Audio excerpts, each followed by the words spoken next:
caldero de las leyendas.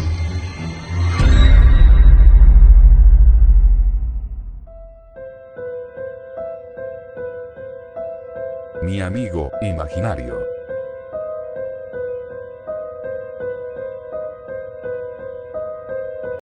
Bienvenidos a un episodio más del Caldero de las Leyendas. Soy Fernando Álvarez. Los temas que tratamos en esta serie son abordados con absoluta seriedad.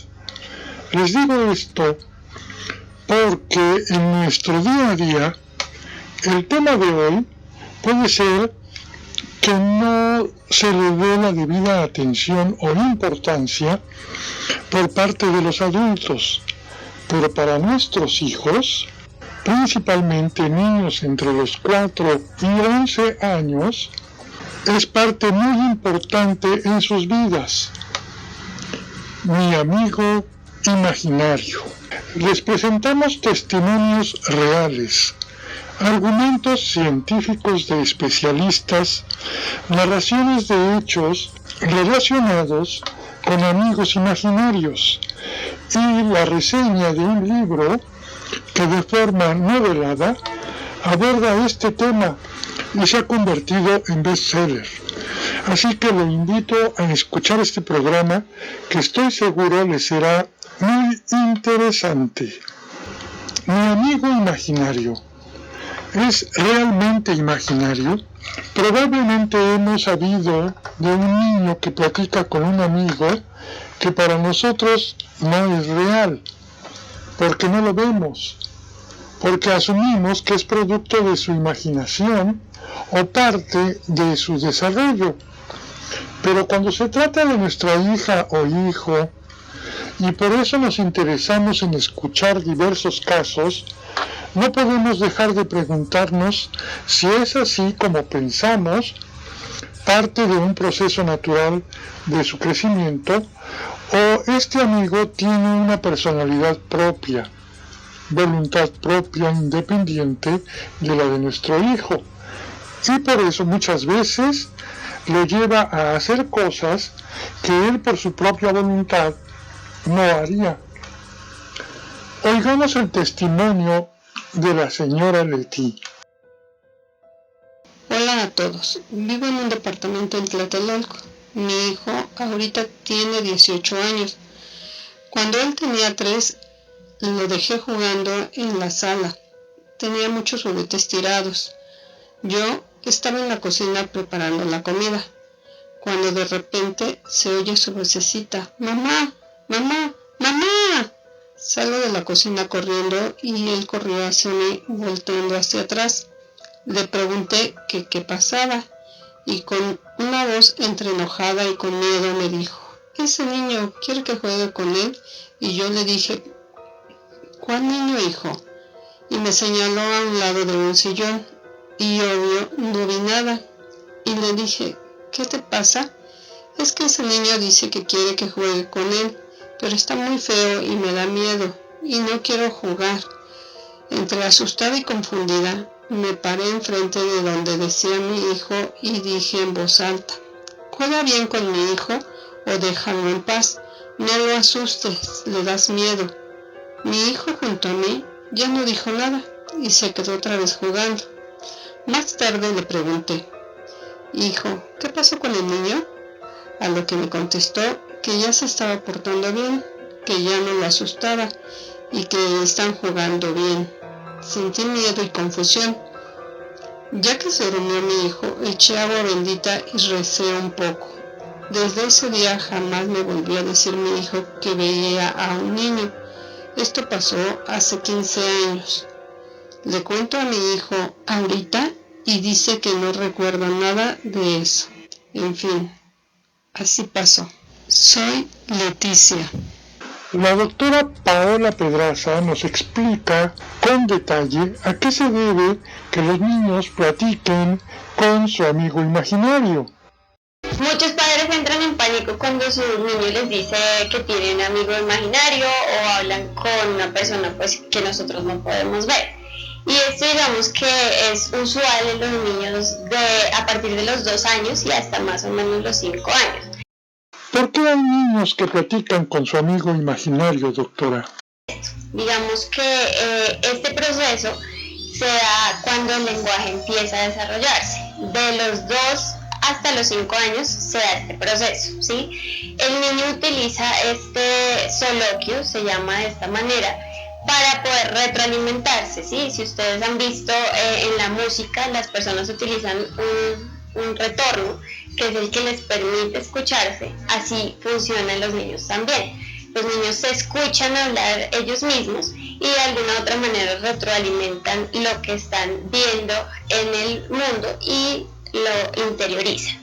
A diferencia de los adultos que pensamos y luego hablamos, los niños piensan en voz alta. Entonces, cuando nosotros escuchamos este tipo de soliloquios o este tipo de monólogos que los niños hacen solos, podemos evidenciar también que ellos están construyendo muchas historias dentro de ese diálogo y están también intentando resolver los problemas que se les presentan en sus juegos, o muchas veces también intentan expresar sus emociones a través de esos soliloquios.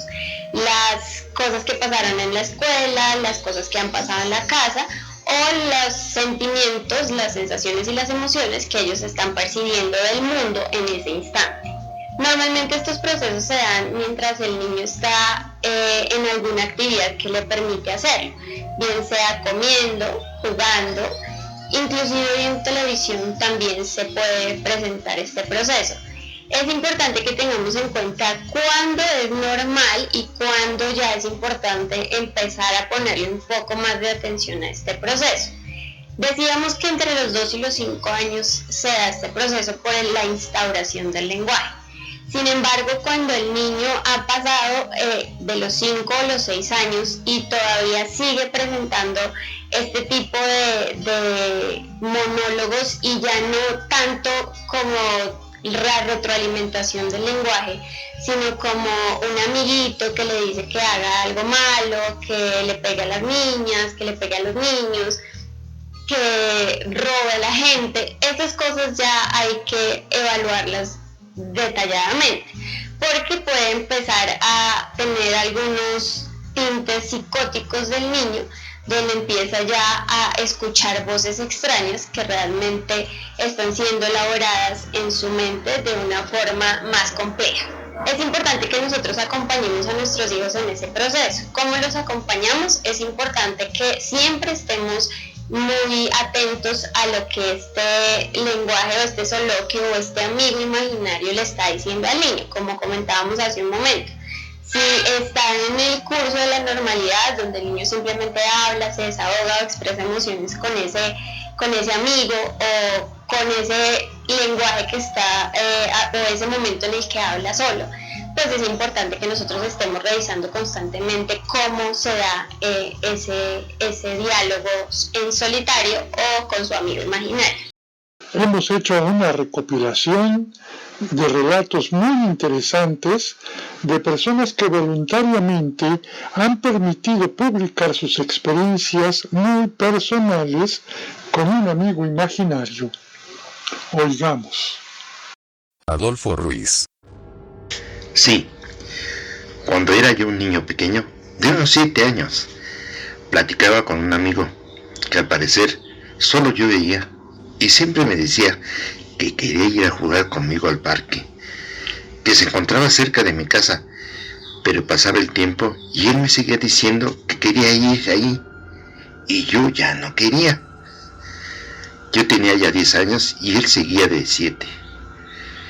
Él venía y venía todos los días y yo siempre le decía a mi mamá, pero ella no me lo tomaba en serio, hasta que un día simplemente dejó de venir. Tiempo después me enteré por mis vecinos que 4 años atrás un niño de 7 años había muerto allí, en ese parque. Eso me dio mucho miedo. Gladys Hernández. Yo no me acuerdo exactamente con muchos detalles, pero en mi casa dice mi familia que cuando yo tenía 4 años tenía un amigo imaginario. No recuerdo su nombre ni cómo era físicamente, pero mi madre dice que muchas veces me escuchaba hablar sola y que reía como si alguien estuviera conmigo, que a veces se preocupaba hasta cierto punto porque yo solo era una niña.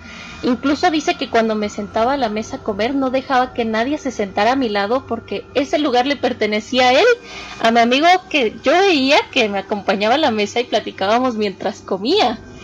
Y si alguien pues se sentaba en esa silla, yo empezaba a gritar desesperadamente para que se levantara porque lo estaba aplastando. Si soy franca, no sé cuándo dejé de verlo o hablar con él, pero supongo que un niño pequeño siempre ve cosas que un adulto no puede, ya que su mente es mucho más inocente e incluso manipulable. Jorge Méndez. Yo recuerdo a un vecino con el que siempre jugaba y yo lo invitaba a mi casa. El problema es que este amigo siempre hacía algo malo y me metía en problemas. Siempre me regañaban por su culpa, aunque dijera que había sido él. Muchas veces, cuando estábamos juntos, nos tomábamos fotos juntos, pero cuando veía las fotos me daba cuenta que solo aparecía yo. Le pregunté a mi mamá por qué pasaba esto que no entendía y me decía que siempre hablaba solo. Ahora comprendo que mi amigo era imaginario, pero las cosas que hacíamos juntos, buenas y malas, sí eran muy reales. Hacer Familia es una revista que trata temas de orientación familiar y de ahí nos dan esta importante contribución. Hola, hoy vamos a hablar de los amigos imaginarios. Entre los 2 y los 3 años es normal que los niños empiecen a desarrollar lo que es el mundo de la fantasía y que creen mundos paralelos al mundo real en el que están viviendo. ¿Es bueno que mi hijo tenga un amigo imaginario? Esto no es que sea malo, es bueno porque les ayuda a crecer, a desarrollar su creatividad y su imaginación y a establecer de un modo equilibrado las emociones. Cuando los niños son pequeños, depende del momento evolutivo en el que se encuentren, tienen unos modos u otros de jugar. Entonces, de chiquititos, el centro de atención de sus juegos es su propio cuerpo, su propio yo, con el cual van desarrollando y descubriendo sensaciones, los volúmenes, los colores, con el tacto las distintas texturas, etc. Es decir, los niños se convierten en receptores de los juegos, no interactúan, no intercambian con otros niños. En este momento, algunos de ellos es cuando crean su amigo imaginario con el que tienen incluso conversaciones. ¿Cómo debemos actuar los padres cuando nos damos cuenta que nuestro hijo platica con un amigo imaginario? ¿Cómo deben actuar los padres? Bueno, pues simplemente debemos convertirnos en observadores. No debemos ridiculizarlos ni regañarlos.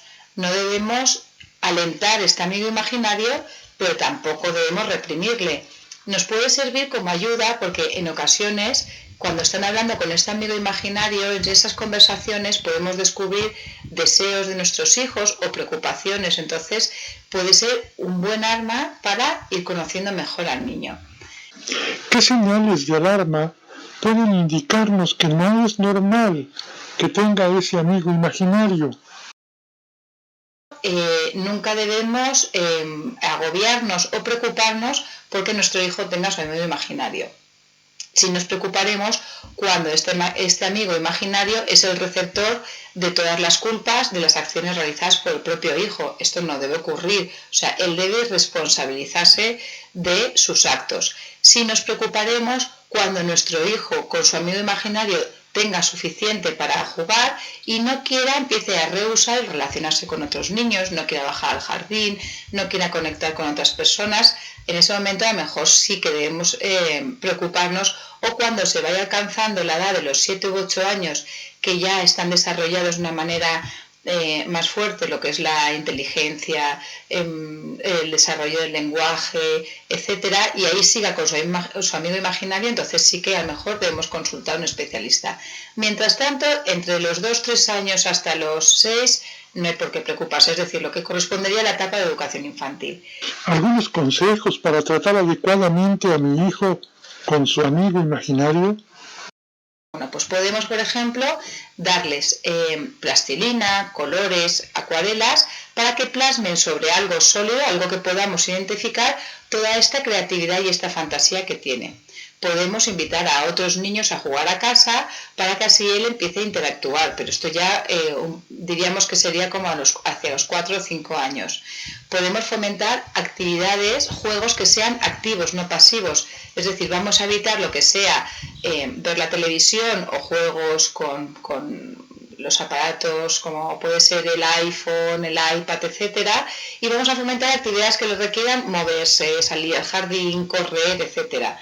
Es decir, vamos a intentar que nuestro hijo se sociabilice un poquito más, no esté pasivo y no esté recluido en su habitación con su amigo imaginario, pero sin agobiarnos, sin ridiculizarle, sin decirle que miente y sin fomentar excesivamente, o sea que no podemos pasarnos ni por exceso ni por defecto.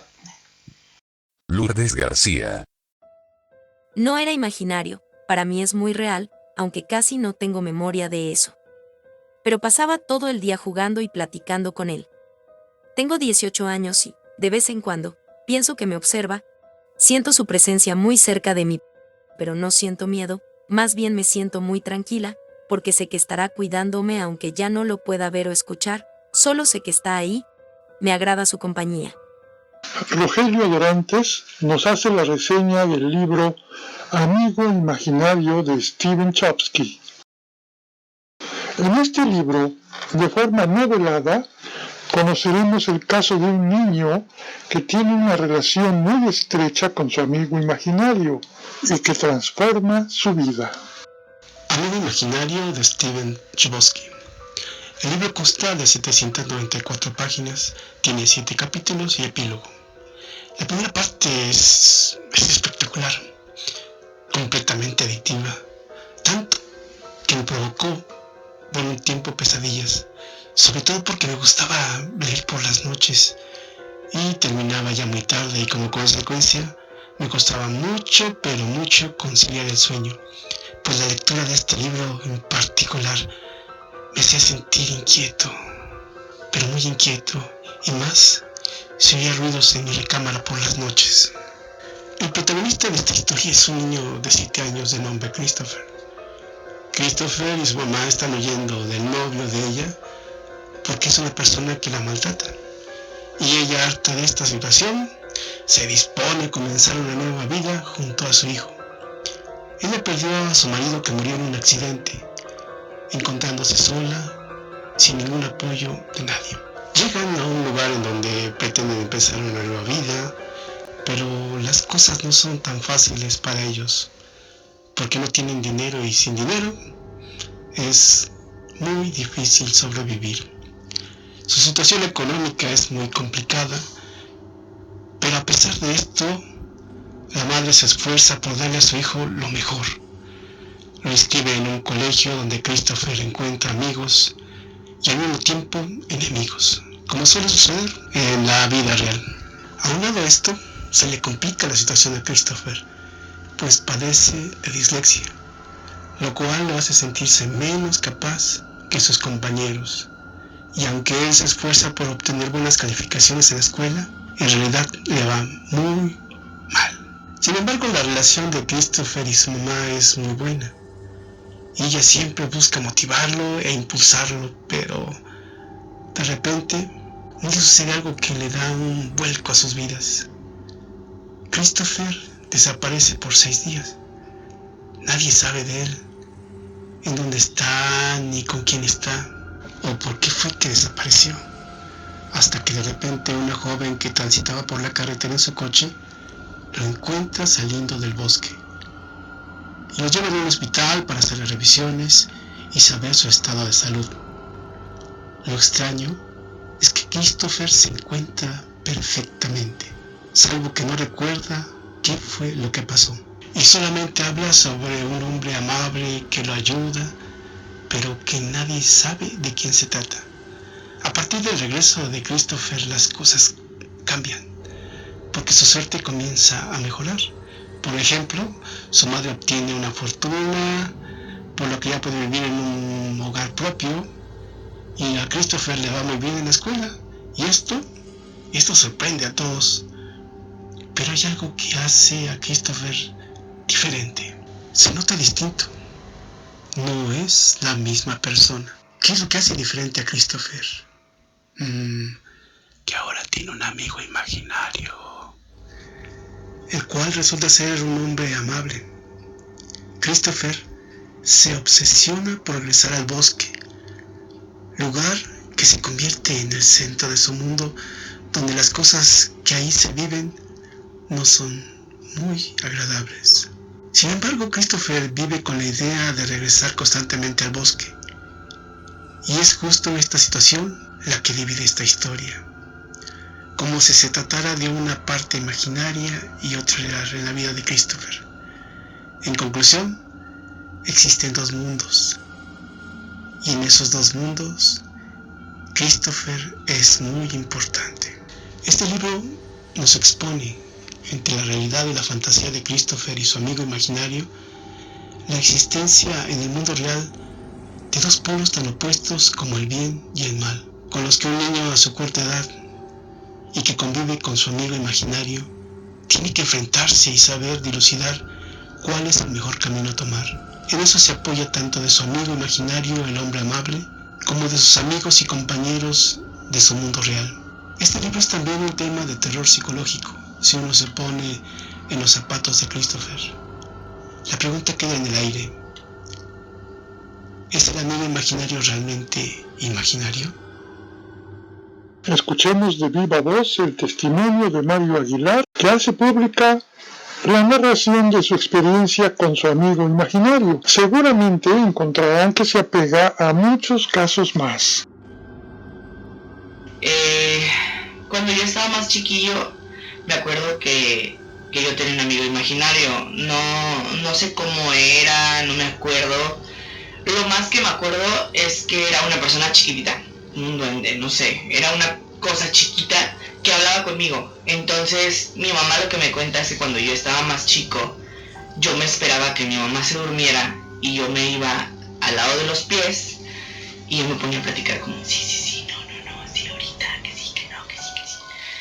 Y dice mi mamá que eso a ella se le empezó a hacer como demasiado raro, porque lo notaba muy seguido, pues. Entonces, pues mi mamá, con el tiempo, ella empezó como a investigar. Entonces ella llegó a un punto en que se hacía la dormida. No sé si me estoy dando a entender.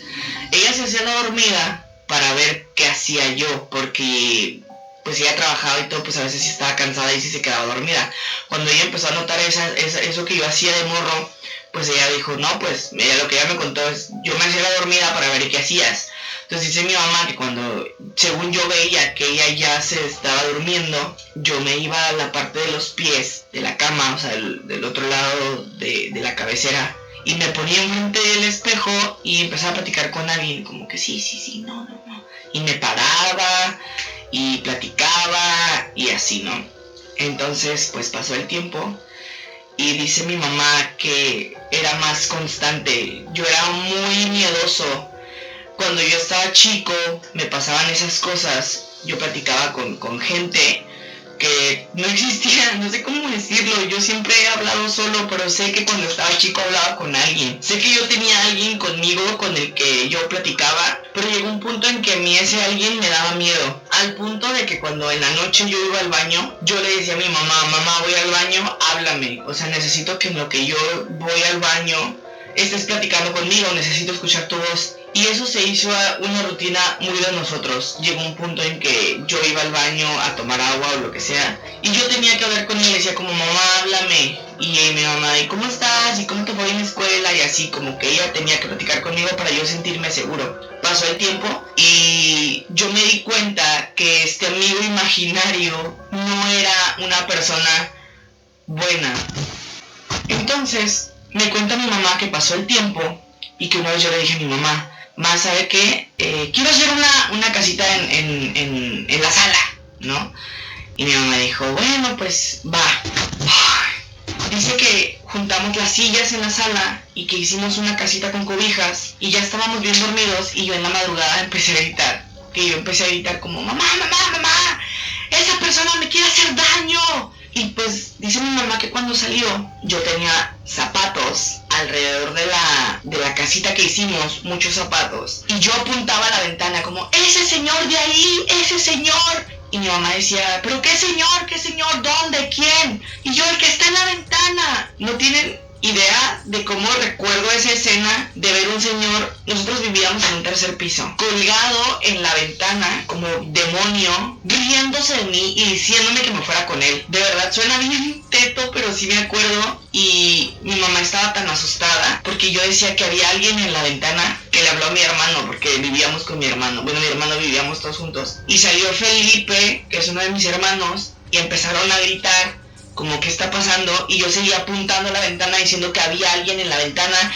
que alguien en la ventana me estaba viendo. Entonces mi mamá, en su desesperación, empezó a gritar de groserías, porque mi mamá tiene la ideología, o más bien mucha gente dice que si tú corres a estos entes o lo que sean con groserías, se van. Entonces mi mamá empezó de que, hijo de tu tal por cual, deja a mi hijo en paz, ya estoy harta, desde hace mucho tiempo estás ahí. Y mi mamá empezó a gritar cosas que a mí me tenían un poquito pues sacado de onda, porque era mi amigo, me explicó, era como un amigo que yo tenía, pero que yo sabía que no era una persona buena. Me cuenta mi mamá que en ese momento yo dije, ya se fue. Y pues eso para mi mamá dice que fue un trauma raro, porque nunca le había pasado con ninguno de sus hijos, que yo fui el único que pasé por esa situación y yo estaba muy chico. Ahí no se calmaron las cosas, pasó el tiempo y yo seguía viendo cosas bajo mis escaleras, seguía viendo personas. Entonces yo tengo la ideología de que hay alguien que está siempre atrás de mí,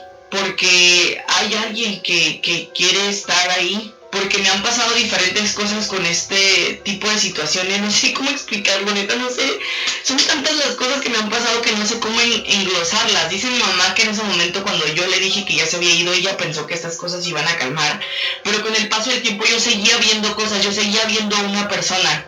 Otra de las ocasiones era que yo jugaba en el patio y una vez que subí, yo vi a alguien abajo de las escaleras de mi edificio, alguien parado viéndome a punto yo de subir las escaleras, y yo subí corriendo y le dije a mi mamá que había alguien abajo de las escaleras. Esa es otra de las cosas que me pasó. Entonces yo sentía que esta cosa que estaba ahí desde que yo estaba chico no se había ido. Siento que lo habíamos enfadado, molestado, no sé cómo decirlo. Pasó el tiempo y un 15 de septiembre, cuando yo estaba más chico, mi familia se fue a dar el grito y yo me quedé en la casa. Pues porque yo estaba morro, pues yo no podía ir a esos lugares donde iban a estar tomando, o tal vez me iban a dar un mal golpe, yo qué sé. Entonces me acuerdo que era la madrugada y yo escuchaba la voz de mi hermano Carlos gritándome, Mario. Y yo pues dormido, y mi cuarto daba como a la calle principal del edificio. Entonces yo me asomé a la ventana en la madrugada y vi a mi hermano en el patio gritando como hacia las escaleras del edificio, ¡Que Mario! Y yo le dije, ¿qué pasó? Entonces mi hermano voltea a verme a las escaleras y sube corriendo. Y cuando llega, pues yo estaba súper escamado, porque pues no sé, dije, ¿qué pedo? ¿Viene un pedo o qué? Y mi hermano cierra todo y me dice, ¿dónde estabas? Y yo, dormido, ¿por qué? Porque antes mi mamá trabajaba de noche, es algo que tienen que saber. O sea, mi mamá no estaba, mi mamá trabajaba de noche, entraba a las 7 de la tarde y salía hasta las 7 de la mañana. Entonces mi hermano y yo nos quedábamos solos. Sí, yo me quedaba solo, pero pues la necesidad, mi mamá tenía que ir a trabajar. Entonces mi hermano entra así súper asustado y me dice, ¿estuviste todo el tiempo aquí en el cuarto? Y yo le dije, sí, y me dijo, no. Y yo, ¿qué pasó?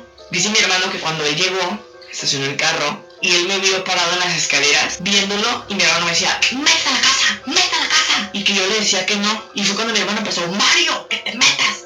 Y que yo lo ignoraba y que, Mario, fue cuando yo escuché que él me estaba hablando, que yo estaba acostado en la cama, que yo escuchaba la voz a lo lejos de mi hermano, y fue cuando me asomé. Entonces él dice que me vio parado en las escaleras del edificio, en la puerta, riéndome o algo así, como ignorándolo. Cabe mencionar que para este entonces nuestro edificio duró muchos años, donde en el primer piso vivía una familia medio extraña que nunca estaba, y el segundo piso siempre estuvo vacío. Siempre, y nosotros vivíamos en el tercero. Nuestros edificios eran solamente de 3 pisos. Entonces pasaba el tiempo y yo me daba cuenta que había algo que no se había ido. Y eso yo ya estaba grande, yo ya tenía como 10, 11 años. No grande, pero pues ya relativamente no tan pequeño. Deseo que esta reflexión lo lleve a decidir qué hacer si nuestro hijo o hija tiene un amigo imaginario, y tal vez usted pueda tener la respuesta a esta pregunta. ¿El amigo imaginario es realmente imaginario? Con la colaboración de Rogelio Dorantes, Anthony Magdi y Javier García.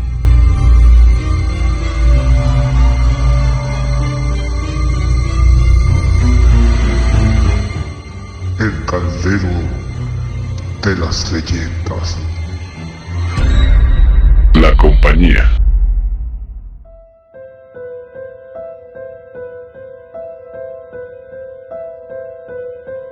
Mi amigo imaginario.